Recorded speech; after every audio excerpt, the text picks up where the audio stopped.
Coaches, before we get to the podcast today, just a reminder that you can check out my video breakdowns of local college teams at gumroad.com/Coach Cloutier, gumroad.com/Coach Cloutier. The first video was Augsburg University's transition offense. And the second video I broke down was St. John's University's 3-out-2 and ball screen offense. Again, gumroad.com/Coach Cloutier. All right, coaches, welcome back to a couple of weeks off with the summer basketball window ending. I needed to take a couple weeks away from it. Now we're jumping right back in with Dave Flom from Eden Prairie. So, Coach, I appreciate you coming on. Yeah, thanks for having me. First thing we always do is your coaching Wikipedia page. So tell us where you're from, where you played, and what led you to Eden Prairie.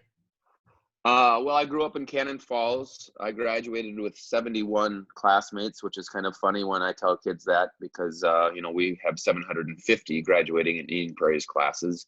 From there, I went to Gustavus, played basketball and baseball there. Went to Chaska, was there as a teacher and assistant coach for 5 years. Then I went to Watertown Mare, was head coach there for 3 years. Then I went back to Gustavus, was the assistant coach there for 3 years, and this will be my 15th year at Eden Prairie. So what is the biggest thing that you learned from your time at Gustavus that you're able to bring back to your program now? Well, certainly from a coaching standpoint, Mark Hansen's been the head coach there forever, and actually was head coach when I was there as a player, or bench player, I should say. And what he gave me was the opportunity. The way he sets it up is gives lots of responsibility. So I ran the defense when I was at Gustavus, and so my 3 years there. What's interesting is the difference, I think, from college to high school is simply time. So my job was to coach defense, and that was my job. So think about that in terms of the amount of time you have to prepare. Whereas now we're teachers as obviously our primary job, and then we somehow get to fit in the coaching part. Well, when you have 24 hours a day to think about defense, you get to, hopefully become pretty good at it. And so we really, I really give lots of the credit to the foundational pieces of everything that we've done with my experience of being the assistant coach there. And once again, we had really good defensive teams there and had a chance to really focus on that more than certainly a lot of high school coaches have been able to, because we just don't have the time. So the biggest long answer is time. That's the biggest piece of having time to concentrate on your task. Don't want to beat the drum too many times. I know you've been on Matt Bear's podcast and different interviews with different news outlets, but just real quick, talk about your 2020 team. First, about how special they were. And I got the opportunity to watch you guys play at Cambridge on a Saturday. I tricked my wife in. She could go to Target if I could go live scout for the first time all year. Now with Film Exchange, don't get out as much as I normally would. So I pretty much went to watch you guys, but also worked that we were playing them later in the week. But just talk about the special team that you had this past season, and then how you guys processed and dealt with not being able to have your section final. Yeah, well, obviously it was one of those seasons that is a dream season where everything happened to work together. We ended up, we've called it the perfect season, and not because we just have our record 28-0. But everything came together. Our kids really bought into the love of playing for each other, and that's what you want in a program. And that was certainly a process. And the uniqueness was that we had 4 kids starting for 3 years, and obviously that doesn't happen, anywhere, let alone 4A schools. And I think Princeton was actually maybe one that had some 4,000 point scores or something like that. But we had 4,000 point scorers. And that means that they've been playing together for a long time. And so in addition to that, it's not just that we were good players. They really played each of their roles to their strengths and knew exactly what those strengths were.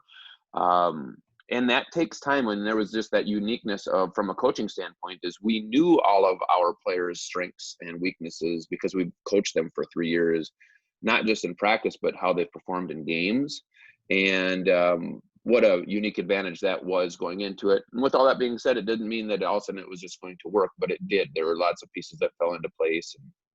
And from a coaching standpoint, it's going to be hard to believe, but there was not an instance of drama the entire season, which is shocking and impossible, but that's just the way that things worked out. And it wasn't just because we were winning. Guys just did what they want to do and had an absolute blast playing together, and they loved each other. And that was great. So as far as the finish, of course, everybody that had the season cut short was very disappointed.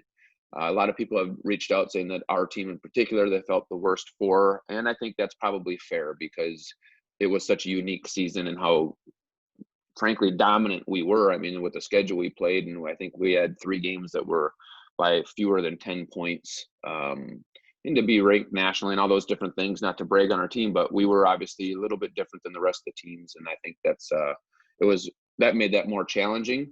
With that being said, we got to play and we got to experience going 28-0. We got to do all those things. Like, I just feel really bad for the spring sports and those things. They never even got the chance to play. So certainly looking at it from the positive standpoint that we got to play. I think it's very valid to say that you guys probably was the toughest pill to swallow, just because you guys were just a juggernaut. I mean, it was just really fun from a coaching and a basketball lens watching you guys play and how well your team moved the basketball and how well you guys defended together. And we'll talk offense, defense here later. But clearly, you guys were the epitome of a well-coached team, but also a team where the players the egos were checked at the door, and those guys just did such a great job of, just from the one game I watched. I mean, it was so evident that those guys didn't care who scored. I think that you had your left-handed shooter. I'm drawing a blank on his name. I think he had like 9 threes. Yeah, Henry. Yep, had 9 threes that game or whatever against Cambridge's zone, and everyone on that team was excited that he was getting the points, and it was just a really cool group to watch. But also, you had a great team. But I'm going to give you a little credit here. You were also named National Coach of the Year as well. So talk about what it was like receiving that award and just what that meant for you as a coach for all the time that you've put in. Well, first of all, I remember when I got the email, when I read the email, and I reread it a few times, and I got nominated. Then it said you were named, and I'm like, all right, which one of my buddies took the time to put this email together to just mess with me? So then, of course, you realize you get National Coach of the Year. I'm like, oh, that's quite a significant deal. I mean, you looked it up and like, is this for real? And the National Coach of the Year. So that's significant. Obviously, that felt great and still feels great. The one thing, though, that I think it really captures it's my name on there, but without any question, this doesn't happen if we don't go 28-0. And what I mean by that is we tell our kids all the time, it's not about you, and we serve others.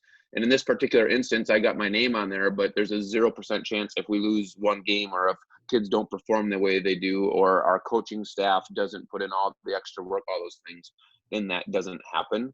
So it was a really nice consolation prize for us not being able to finish the season, because it, I think, really, gave lots of prominence to what this team did. And in addition to that, then one of the coolest things for sure for me is thinking back of when we, it was COVID time where there were all restrictions where we couldn't be in contact with each other. And some people organized a little drive-by parade, and it was very meaningful and, brought a tear to my eye with all the people that came by and got to, frankly, it felt the reason it brought tears to my eyes because we shared this together, this experience, and how fun that was for everybody.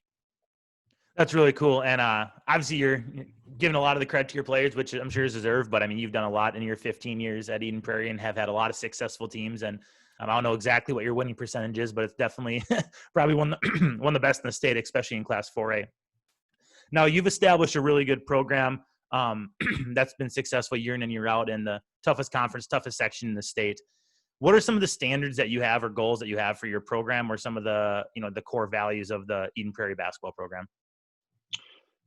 Yeah, so strangely, it doesn't start at all anything to do with basketball. I really believe that coaching is the second most important and significant thing other than being a dad. We get to help teach lessons that no other profession gets to do. And I'm a 5th grade teacher, know how significant that is. But we get so many opportunities to teach because there's so many opportunities, whether it's discipline or hard work, or it's not about you or having them serve others. So everything to me starts with the idea of we don't teach, um, you know, kids to be basketball players. We happen to have young men that happen to play basketball. And so to me, everything is the foundation of how can we teach, how can we do things the right way, and hopefully model for kids so that they have a chance for success in their lives. So that's really the foundational piece. Is it's not about you, and we need to serve others. That's what we start with, both from coaching, and we talked a lot about, from a coaching standpoint, being formational instead of transactional. And it's not anybody's fault. I think a lot of the times we as coaches, certainly me as a young coach, like, how can I make this team win in return? Subtly, that makes me look good, and that's important for me, as opposed to transformational as me to serve you. I'm here to serve you. Now, not to get that confused with that means I'm going to let you do whatever you want, and I'm going to just do, what feels good for you. When I mean service, I'm talking about keeping you accountable and having high expectations and making sure you're a good teammate. And, I keep on saying it's not about you. And that's the one thing I really think that we get to do as coaches. Everything else in society is about, how can you advance yourself or pleasures or whatever it is for you individually. But this is the unique opportunity, and it obviously happened this year, that when you can be part of something bigger than yourself and share it and have a common goal and make that happen. I don't know that there's anything else in the world in terms of a profession that allows us to do that. So it's not obviously an X's and O's thing. It's what can we do to ensure that we're doing things right.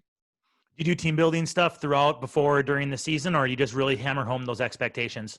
I think a lot of it is expectations. I've worked with doing some things like we make sure that we have a service project each year where we're serving some people or a group of people. We also will do as many games, activities, things in the classroom as possible, and that doesn't always happen, but just, and like we'll play Family Feud, we'll do different things like that just to build some things there.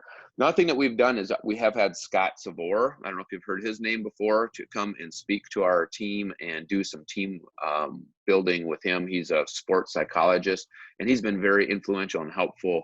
I would recommend, he's definitely a guy you're going to want on a podcast at some point. He does a really good job, and he's been very helpful in helping build our culture. That's awesome. So within that, would you have any specific, diving into your expectations, or do you have any specific, I don't want to say rules, because that's, like you said, that starts to feel like transactional, but do you have any, like, some sort of, like, what are some of the big things that you just hammer home with your guys, being a little bit more specific? Yeah. So, the two things, like I tell them, I don't get upset very often, but the two things, if you want to get me upset, are lack of effort and mental mistakes. And pretty simple, but those are two things you can have complete control over. And of course, the mental mistakes aspect actually encompasses lots of things, but the non-negotiable is the effort without any question. And so, as an example, I'm never going to get upset with you if you dribble off your foot. I'm not going to obviously get upset with you if you miss a shot. However, your shot choice is something that's controllable and more mental. So that's something we would have a discussion about.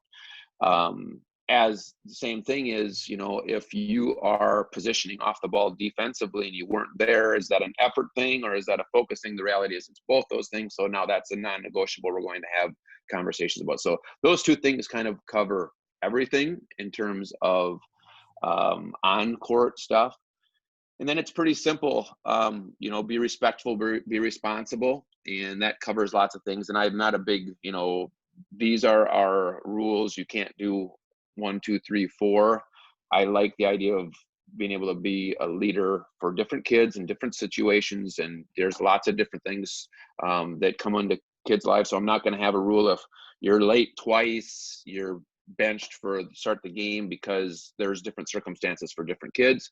Certainly if a kid's never been late, for the 3 years, and all of a sudden they are twice, So I don't have any hard, fast rules of if this, then this, because you want to be able to handle each situation differently. But being respectful and responsible kind of covers all of the, big picture things as well. So I posted out that you're coming on here on social media last night, and what a lot of people responded back with, they wanted to know about your game preparation, and it's something that you've already mentioned as well. You guys just have a grind of a conference schedule, obviously with your section as well. Seems like half of the top 10 in Class 4A seem to be in your section the last few years, and so I just want to talk about, like, there's no off games for you guys. Had Minnehaha on your non-conference schedule among other really tough teams. There's no off nights for you guys. So what goes into your game preparation on an Tuesday, Friday, whatever the game? What is your guys as a coaching staff, and then you specifically as a head coach? What does your game prep look like?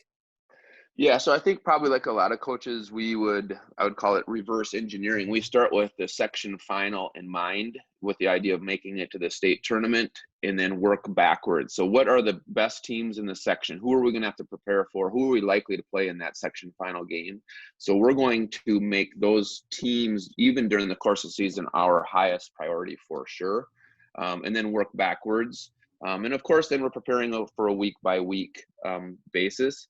And I do have a rule that we don't put more than 10 minutes of prep time during the regular season into any practice on any opponent. So I'll put 10 minutes on the clock, and then if we stop it hard and fast for the most part with any opponent. So, and I believe that because during the course of the season, your team is far more important. You can't continue to chase who you play. So we do a lot of prep, though, in a mental standpoint by looking at film with her opponent. So that work is done in the classroom first. We will spend most of our time in that is, the strengths and the individual tendencies of players. We'll look at some sets and that sort of thing, but same thing, you keep on spending X amount of, they run this set, that set, and then they run those sets, 7 times in the course of the game. Is that really good use of your time? You spent 10 minutes of it on practice. I would argue no. That changes, however, come playoff time. So besides, in addition to the individual tendencies that we'd have for players, come playoff time, we're really then we're delving into the sets and the tendencies that they have or concepts that they run. And we'll spend by playoff time a lot of time on our opponents. And frankly, even a month in advance, we'll start, okay, we're likely to play this team. This team is pretty unique that we'll likely play them or potentially play them in the second round. And they run something we haven't seen before. So we'll start implementing into our practices. Let's just say it's a 1-3-1 zone that maybe Chaska runs a little bit that we haven't seen all year. So we're going to start putting that in case we see them as an example. But back to the individual prep, it's almost all about individual tendencies. And shockingly, even in 4A basketball, and frankly, probably all the way up through the NBA, there are just dramatic tendencies of players, what their strengths are, and then how far away their weaknesses are. Like, I'm amazed this year with it. We were able to do more prep work because, frankly, our team was quite good and prepared, and my voice is the same for 3 years, so we got to do more prep work. But boy, you discover how many kids cannot dribble with their left hand or have no chance of going to finish to their left hand, as an example. So then we would be very clear, if you allow him to get to his right hand, you're coming out of the game. It's that dramatic. And then we really focus on the 3-point line and who can shoot, who can make threes and not. And so we just have a quick saying, you're white on this player. White means tight.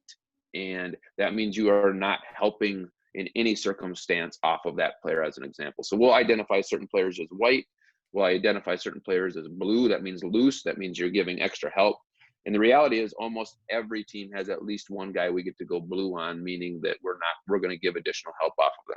It might not be that we don't ever guard them, but, instead of being in your gap where you're supposed to be, you can be an additional step closer to the ball or that sort of thing.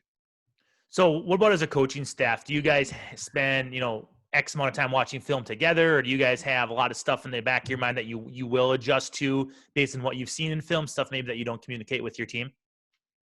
I would say 90 to 95% of what we do is all in film and breaking that down and having that we share with the kids, and we'll put those into clips. So if we can put individual tendencies of players into clips, we will do that.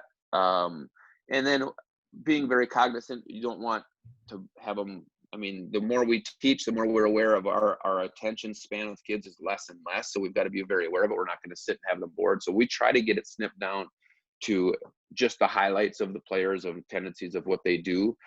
So what I have done, certainly for playoff time for the last 2 years, maybe 3 years, and we've had enough coaches and volunteer coaches. So I might assign you, okay, you've got Shakopee. So, and I'll assign that like January 15th. So you've got the next 6 weeks. I want you to watch them live twice, and you need to see them on film and have all the clips ready. And I want all of their tendencies prepared by, March 2nd, which is when playoffs start. So then I'll have a different assistant for a different coach or a different team. And we've been able to do that for the last several years. And then, of course, in the background, I'm doing all of that too. And then we compare those notes as a staff, or me one-on-one with the coach about, okay, so now it turned out that we play Prior Lake in round 2. So the coach that was prepared for Prior Lake, I would have met with them, before we even started playoffs. But then that night after we win our first playoff game, now we're sitting down, making sure we're completely prepared. All the clips are ready and we're ready to go and that sort of thing. So, absolutely an advantage to have more coaches, but then to break that down. And then this year, frankly, we did it to the state level too. Like, who are we likely to play in the state tournament? So I had coaches doing that as well. And we had the luxury of being able to do that. And it was a reality that was going to happen this year. So I wanted to be prepared. I love that. And it's awesome. Like you said, you have assistants that are willing to be bought in and taking on, and that you also give them the ownership and you empower them to take that on and have those teams where it's not just like you're driving the ship and everyone else has to follow exactly what you say. You're giving them that voice to get involved in scouting reports. I'm sure that you get it's, you know a lot about the game in your 15 years at Eden Prairie, but I'm guessing you probably have really good conversation with those coaches who maybe see it a little bit differently. No question. I mean, I would argue our staff, and take me out of the picture, I'd put our staff up against anybody. And unfortunately, we just lost 4 of them. We've had 2 of them that just took on head coaching jobs, and one went with as an assistant, and one had a job change. But we've had fantastic coaches that are more than happy to dive in. And that's the whole idea of, you go back to what are your philosophies and beliefs, and it's to serve others. And as a coaching staff, that's what we need to do. So each coach and individual is serving then, our entire team, and I'm excited to be able to do that. Talk about what a practice looks like for you guys. Maybe not during the tryout window, maybe not as much towards the end of the year, but December, January, kind of right in the middle part of your season. What does a normal Eagles practice look like? Yeah, so we certainly never go more than 2 hours. I'm a real firm believer in get the maximum amount of work done in the least amount of time possible.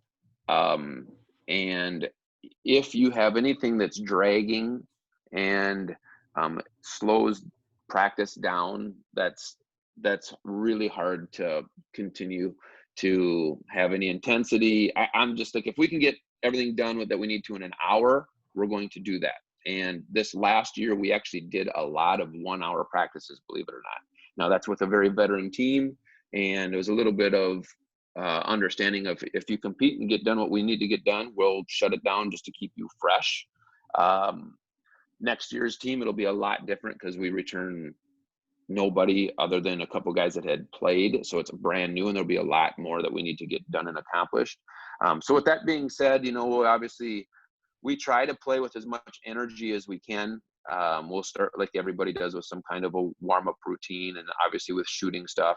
But then we'll, maybe unique to others, is we'll break down then immediately. So we'll break down in multiple ways. One of those is I will take the defense by position. So I might take the perimeter defense, and then my assistant coach might take post offense. And then we'll flip-flop. Then I'll take post defense, and he'll take perimeter offense. Then we'll do team. I'll take the black team, so I'm doing team defense. He's taking the white team and doing white offense, and then we flip-flop that. So that's probably, that's usually about 6 to 8 minute segments. So that right there between all that switching is, 20 to 30 minutes of that foundational work. We'll try to get at least 10 minutes of individual work done each day.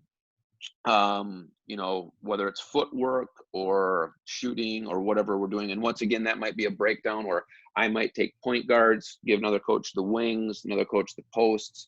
That'll work. And then obviously we'll start competing. And in terms of, I just am a firm believer in everything you do, it needs to be because it's going to be applicable in a game, and it needs to be highly competitive. So if I see a cool drill that somebody did, but there's no chance we're ever going to do that, why would you ever do that drill? And I think that happens a lot. I think that probably happens a lot with young coaches. And it's not their fault. You just don't know. But when would you ever do this? I'll give you a quick example for that as I'm rambling here. No, this is great. No one wants to hear me talk. They want to hear the National Coach of the Year talk. Yeah. Everybody does 3-man weave. My question to you is, when you're doing the 3-man weave, is why do you do the 3-man weave? When in the basketball game do you do something like a 3-man weave? And the answer is you don't ever. I get it. You're getting them moving, you're passing. But what we do is 3-line passing. We just go down at the same concept, staying in your lanes, and you pass it back to the wing, back. That's realistic. That's what you would do in a game. So, that's, and I think I'd mentioned to you in an email, just getting maybe into something else, but the idea once again of what drills are you doing that benefit and are applicable. And then in addition to that, think about what you want, think about what you're doing and why you do it, and put that time and intentionality into it. So nothing wrong with 3-man weave, but just ask the question why you're doing it. And then so we just modify, we want to pass. Well, okay, this makes more sense, so we're going to do that. That's obviously a thinking part. And frankly, though, I got that from Gustavus. That's from Mark Hansen. And that was our conversations all the time, is you have to answer the question, why are you doing it? And don't just do it because you've seen somebody else do it.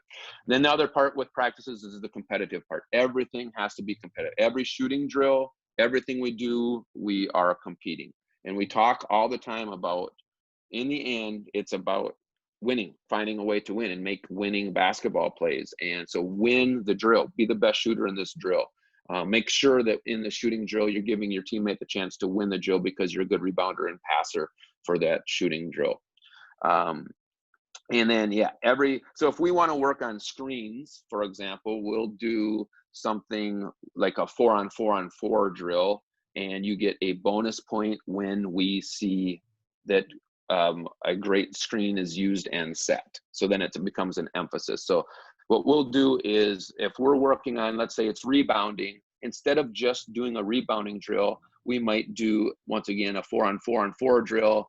And, the first team to get 8 rebounds gets, bonus point to win, or whatever it is. So you're setting up what do you want to teach, but putting it in a competitive drill.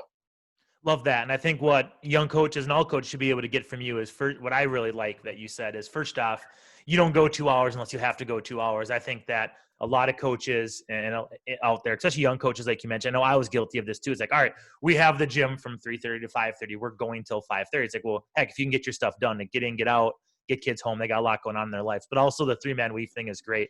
We got rid of that altogether. We just have started going one-on-one just to start practice, right? They do their little warm-up stretch and let's go one-on-one, get in your one-on-one groups. I'm like, play one-on-one for 10 minits, get you warmed up. You're shooting, you're dribbling, you're moving.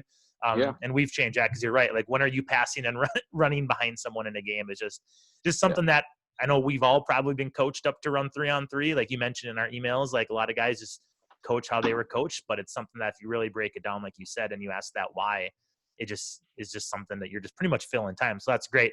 I want to dive into offense. You guys were just, obviously you were talented, but you guys didn't have any high major kids on your team. You had, some, mid-major, lower level Division I kids, and then some NSIC kids, which are really good, talented basketball players. And when you're playing together, that's a really good team. But you don't have any kids going to the Big Ten. You didn't have anyone, you had really good high school kids, but by no means were you having that top 150 kid or top 100 kid or whatever. So talk about your guys' offense philosophy, and then also how you guys were so effective. Obviously you had talented players, but there had to have been more than just they're good. So what was your offense philosophy, and how did you guys play so well and move the ball so well this past year? Yeah, so a couple things. First of all, keeping things as simple as possible. We've heard that forever as coaches, and see if I can articulate that a little bit.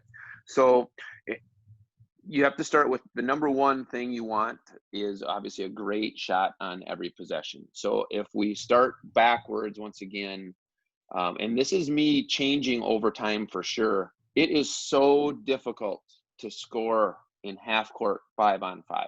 So what can we do to create opportunities so it's not 5-on-5? Obviously, then you want to do everything you can in transition.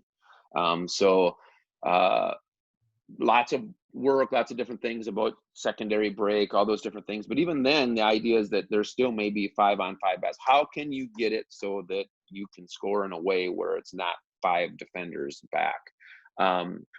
So that's first.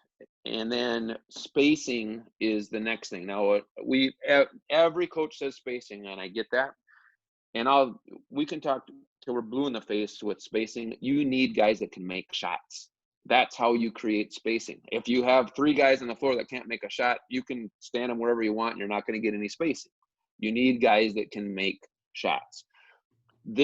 So then once again, to be at a state championship level, I think you need 5 guys that can score. Now, you can still be really good at different things, but I'm talking state championship level. And then if you can have 5 guys that can make threes, of course, you're going to have spacing. The year before, we had 2 guys on the floor that couldn't make threes, and our spacing was big. We had big issues. We had big problems. We just had a hard time. This year, we ended up shooting 44% from the three-point line as a team, and we had 7 guys shoot over 40%. So you are going to obviously have spacing. I mean, that's just incredible, right? Now, that's not always going to happen. It's certainly not going to happen for our team this next year. So how do you create that space? You have to have guys that can make shots. So that comes back to that whole development piece. You've got to have guys on the floor that can make shots. So if you can't create that space, now you got to get really creative. Now it's more of a challenge. All right, so then how can you create opportunities in transition? And of course, that starts with, from a philosophical standpoint, everything for us starts from the defensive end. How can we get stops so that we can go in transition and score? All right, so last year's team, though, as simple as, I mean, going back to being simple, and this is just a thinking process. All right, so Drake Dobbs is unbelievable in transition, like freaky good. Drake is not very good going to his left. And I say that relatively speaking. He's plenty good going to his left, but he's amazing going to his right. So how can we get Drake on the right side of the floor so that he can go to his right hand? So we wanted to get him the ball in the slot on the right. And then I wanted John Henry, the lefty shooter, in the corner on the same side. So now defense is automatically, as Drake is going to get by his guy, now you're going to make a choice. Are you going to help off John or not? So that's just that spacing piece to start. Then we put our post, Austin Andrews, in the left. I called it the dunker spot. And then the other 2 shooters that were shooting 40% would be the trail on the left slot and then the left baseline. So now you've got spacing, and you got Drake going to his right hand. I know it sounds super simplistic, but if you can get things so it's simple, that's exactly what we'd want. So everything we would do if somebody's open and ahead, we'd get them up, pitch it up to the corners, and then getting the ball back to Drake, ideally in that spot so that he can operate and play to his strength. That's another thing that has shifted for me, is how, once the season starts, how can you play to your strengths and then make sure that kids are not doing anything to their weaknesses. So now that I can share this, Connor Christensen cannot dribble with his left hand. So we made it clear that, Connor, you get to your right hand. If you can't go to if you're forced to your left, shoot it, pass it, just don't even do it. And, we didn't know that as a sophomore. We didn't know that as a junior. You're still developing. But by the time his senior year came, let's not fight this anymore. Let's just play to your strength. So shoot it with great amount of confidence. If you get your right, do it. If not, move the ball. So if you get to know your personnel and kids that well, not all the other coaches know those things, just playing to your strengths and then putting kids in a spot.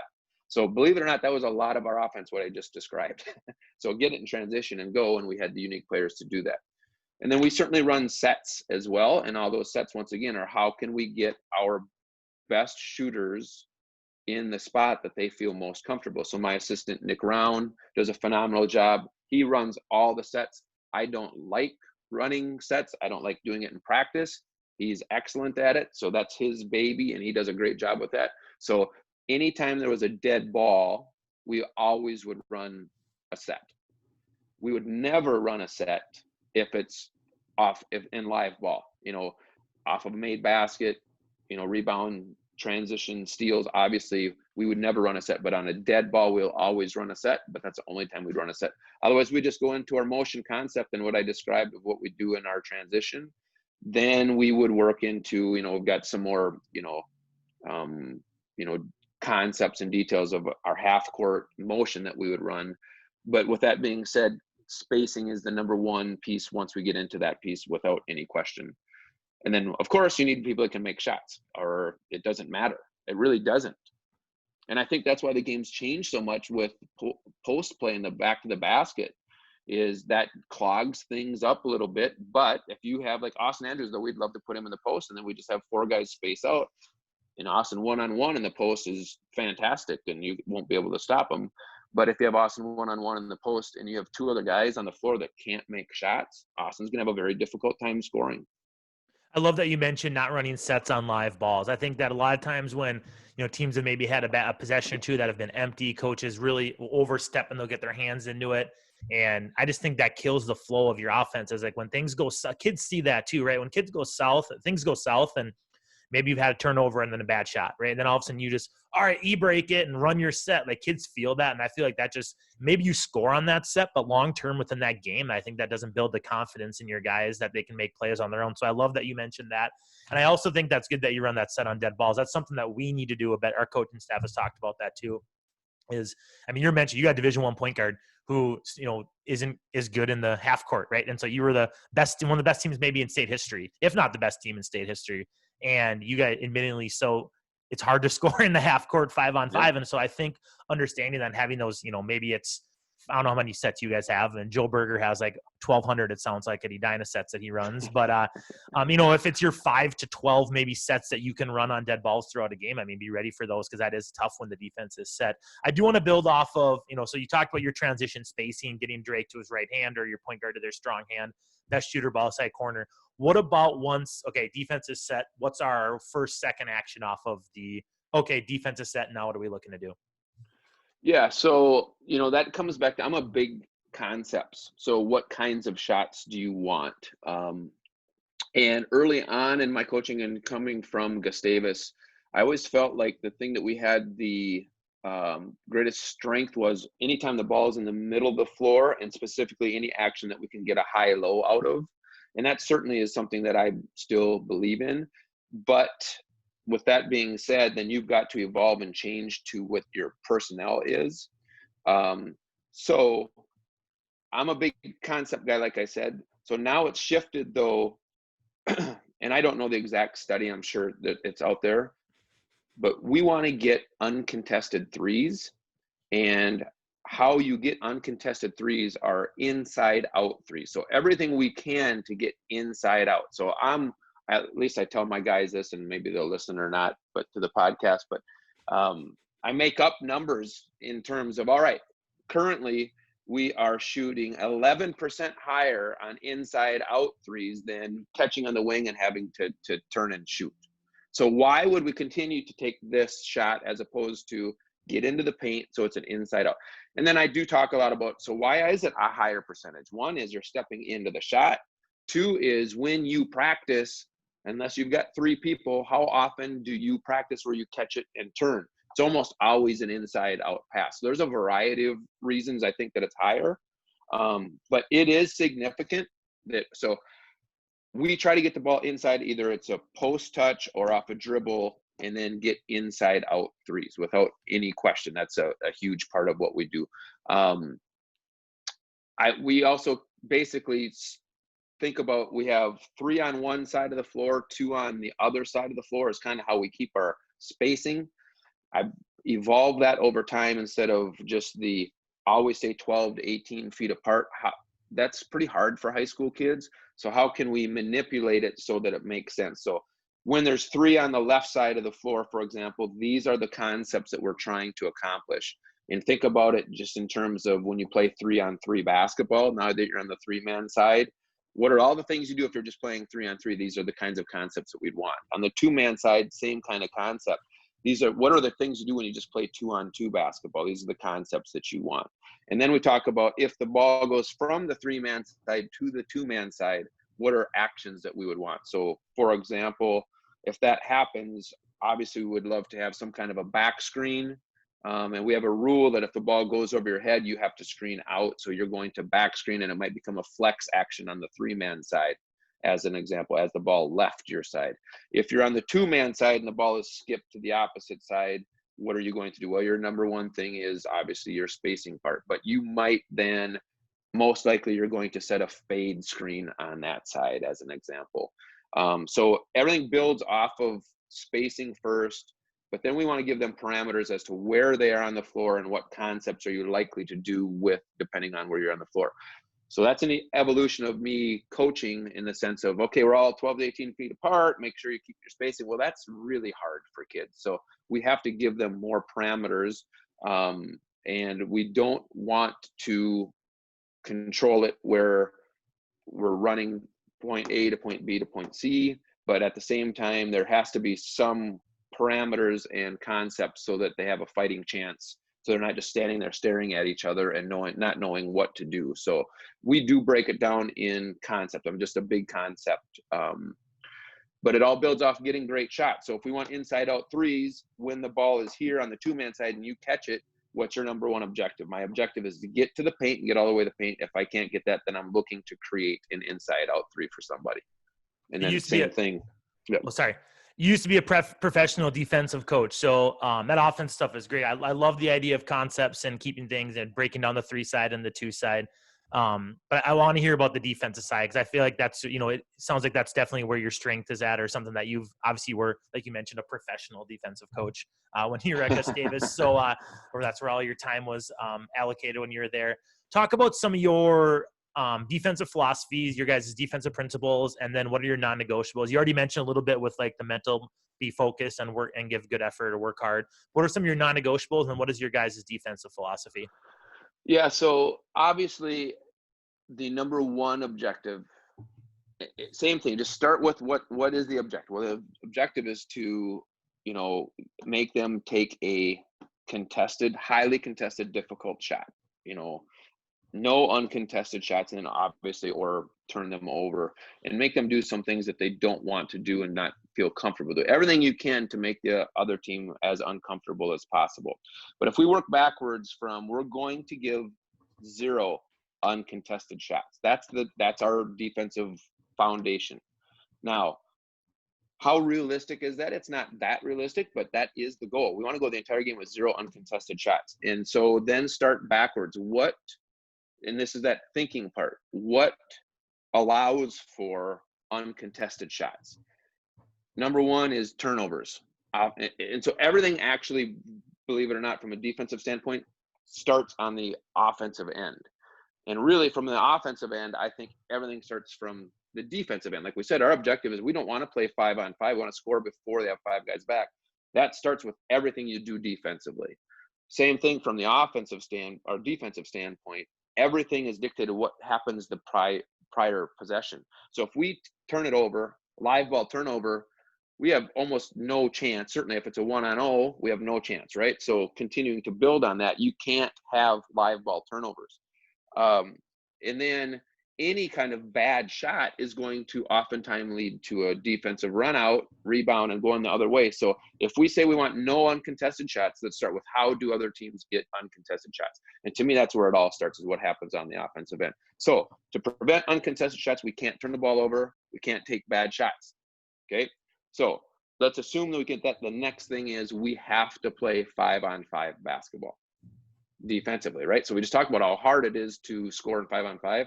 We have to play 5-on-5 on the defensive end. Just have to. So what does that mean? Once again, no uncontested or no turnovers, live ball turnovers, bad shots. You have to sprint back. And then the next piece of it is the ball is the most important thing on the floor by far. I ask kids about that all the time. And we'll start out, first day of practice tryouts, and it'll be some scenario where it's a 3-on-2 and they score uncontested. And I'm like, I hate the idea of, whose man is that? Like, it's your man. They scored. It doesn't matter whose man it is. And so that's where the ball is the most important thing by far. So anytime that anybody's pointing, no, that's your job. We'd way rather have 2 guys go at the ball than nobody. 3 guys go at the ball than nobody. And then, yeah, of course the ball moves and then the next guy is going to go to the ball.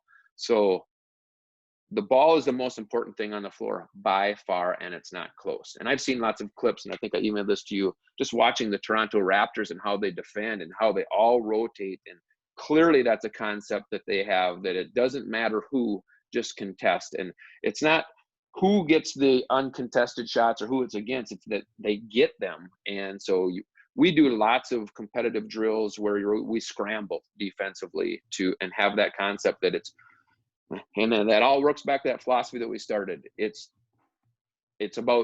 not about you. It's about doing things together and serving others. And then you can build that into, it doesn't matter. Your teammate fell down, they made a mistake, whatever. Your job is to go and contest that shot. So that's by far the next most important thing.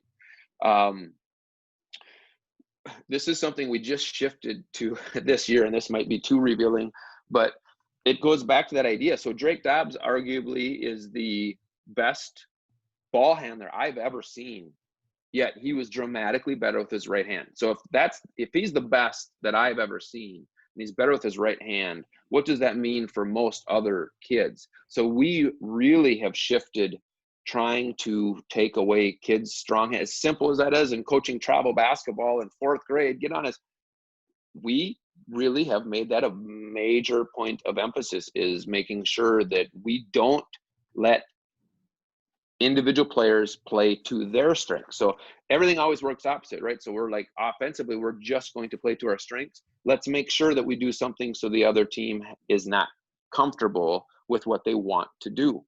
And that also goes into the scouting piece and those different pieces, but do whatever you can to not let the other team play to their strengths. And that's gets right down to the individual tendencies. Then we really do talk about what are contested shots and uncontested shots. So if you're close to somebody and your hands are down, obviously that's not a contested shot. If you're close and your hands are up, is that contested? Kind of. Contesting means getting up, and after they leave their feet, you need to leave your feet to contest that shot. Because it's just way too comfortable and easy, specifically from an inside out 3, if we're giving up, that people can shoot comfortably. So we'll do everything we can to run them off that 3-point line then too, and we'll be actually pretty happy if they shot fake and take one dribble and shoot a 17-footer.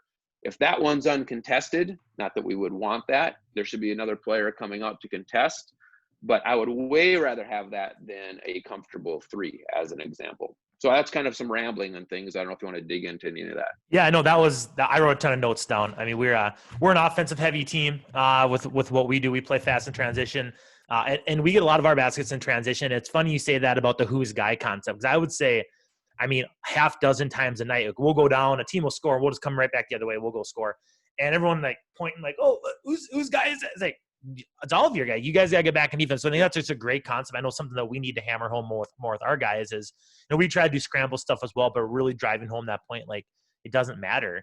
It doesn't matter if your guy got beat. Now it's your guy to rotate, and then you got to scramble out of this. I think that's a good concept to have. I want to talk about your guys' matchups defensively.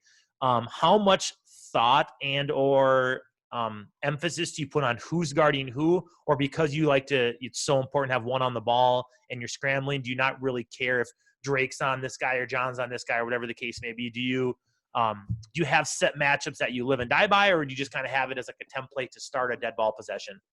Yeah. So a couple of things there. First of all, I always find it fascinating when coaches, college coaches, anybody, like, this player is a positionless player, meaning it's like it's a negative thing. There's in between. Well, I love, from a defensive standpoint, the versatility of guys that can guard more than one spot. So I think it's very much a benefit. And then when we talk about numbers, like this player can play this, he's a 2, he's a 3, he's a 4, whatever.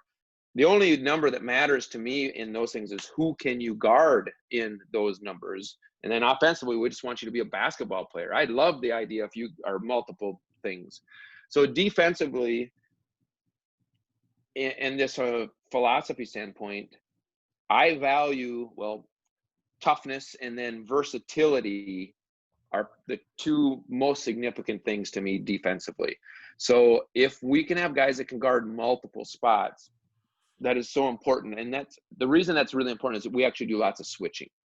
And that has changed from year to year about how much we do it and not. And then we will actually have, okay, our best defender is going to be on their best player, and that player is never going to switch off of that player no matter what. Okay, because we feel that highly valued either about our defensive player is that much more elite than the next guy, or we feel that strongly about that offensive player. But otherwise, and then we might say things like, you can switch on to that player, but you can never switch off of that player. So let's say that you are guarding the other team's best player. You're never going to leave them. But let's say he receives some kind of a screen. The player that was guarding the screener can also switch. So in some sense, now there's two guys on that one best player, at least for a moment, and that's fine. And then you recover back. So we do that specifically too about, their elite players. But we do break it down with by position, who can switch and not, but we go with the idea that we start every year with it, and there's no switching at all in practices. But then as time evolves, we certainly allow and encourage switches, especially when it's personnel driven, like once again, switching on to their best player. Because another thing I'll say is if we're wearing black, their team's wearing white, if you see a white come clean, you have to switch, right? If there's a screen or whatever, or it's even just a basket cut, you have to switch. So we do lots of switching, and I'm a firm believer in it's not so much the mismatch that gets you beat, but it is the uncontested shot that gets you beat. With that being said, if we have a mismatch then and something happens, now we've got a post being guarded, or we have a guard on a post and it is a mismatch, we'll yell out ice, meaning isolated, give me extra help on the weak side and that sort of thing. So we'll have calls when that sort of thing happens. So to answer that question, we start out with matchups with who we want on who for sure. And then we will be able to, really dive into who and how often are we willing to switch them on or off. Like if it's a blue player, we don't really care who's guarding them. If it's one of their best players, we might signify that I want only one of these two guys on them as much as possible. But then the switching part also then goes back into what we talked about in terms of rotations and scrambling. That also works a lot easier then, because you're used to playing that it doesn't matter who you're guarding. So all those concepts kind of work together. So if you're a team that never switches, I think scrambling becomes an issue because you're not used to that. If you switch all the time, you have to be versatile enough to guard multiple spots. And if you can guard multiple spots, there's a much stronger probability that you're going to be able to play for us. So it's, I view it as a very positive. Once again, if you're positionless, then if you can guard multiple spots, you have a better chance of playing. I agree. I'm right on board with you. I think that it is hard to scramble if you're like, all right, I'm guarding 23 this game, you're guarding 31, and then you kind of get, I think that can lead to easy and uncontested shots. Last question here, and we'll keep it in the defensive bubble. Pick and rolls is obviously a big part of the game in 2020, and I'm sure you see a lot of teams run high ball screen stuff or the traditional Euro ball screen continuity. What is your guys' general philosophy on, or what coverage are you guys main? I'm sure you have more than one, but your main ball screen coverage against pick and roll? Yeah, so what we'll do to start each season, as of this moment, there are basically 6 different ways that we can defend it, and ranging from icing it to the side to switching to jamming, whatever it is. And we'll practice those things. So it'll oftentimes be dictated, frankly, by personnel on the other team. So if there's a dynamic point guard that can get into the middle of the paint, but he can't shoot it very well, we're going to more likely jam the ball screen, or we'll call it gap. We're just going to go underneath everything and just make sure we keep everything in front. If they do a lot of pick and pop, then we would definitely have a lot more of the jam, so we don't let that screener go free. So a lot of it is what they do in personnel, and we'll get into, and our guys have generally been smart enough. So like Edina, for example, how they do different sets and actions, we're going to defend it one way. If we're playing against somebody else that just primarily goes high ball screens, we're going to play it a different way. We also will determine where it is on the floor, if it's in the middle of the floor versus on the side of the floor. And then the other piece that we would take into consideration how we defend it is how, like I mentioned, if this player's really good getting downhill to his right, well, no matter what, we're going to stay on his right and force it back. So it might be icing it back to the left. It might be then if they go that way, it's going to be a switch, because we're comfortable with our big on that point guard because he's not very good going back to his left. So we take all those things into consideration. So I honestly, I wouldn't say that we have a default one, although we like to teach it with the idea of trapping it first, just because that gives you an aggressive attack on how we want to pursue it. Whereas I think if we start out with just switching, I think that's just way too comfortable. We want to be way more aggressive with the attacking of it first, especially if it's on the side of the floor. I think it's a little harder in the middle of the floor, but we want to make sure that as much as we can, going back to that concept of not letting teams be comfortable with what they're doing, make them do something different. And I think if you can attack them at that ball screen point of at the point of the ball screen, I think that's generally better. So that's where we start with a teaching standpoint with both the guy on the ball and guarding the screener. Coach, that's great stuff. I wrote down, I got 2 pages of notes here. That's really good stuff. I appreciate you taking the time. I know you've been busy, and I know it's been with your season this past, you're doing different sort of media related stuff. I'm glad you're able to find some time here to come on and talk. Like I said, one of the best, if not one of the best coach in the state, obviously recognized as National Coach of the Year this past year, a 28-0 team that, as far as I can see, was the best team in Class 4A, and unfortunately weren't able to play there. But I just think that your philosophy, your coaching philosophy, and the stuff you said here today is beneficial to coaches at all level. So I appreciate it. Great stuff. Thanks for coming on. Yeah, and thanks for doing what you're doing. I just think it's great that I somehow all of a sudden we're getting older, and now I'm like one of the more veteran coaches, and I still look up to the coaches that have been around for a long time.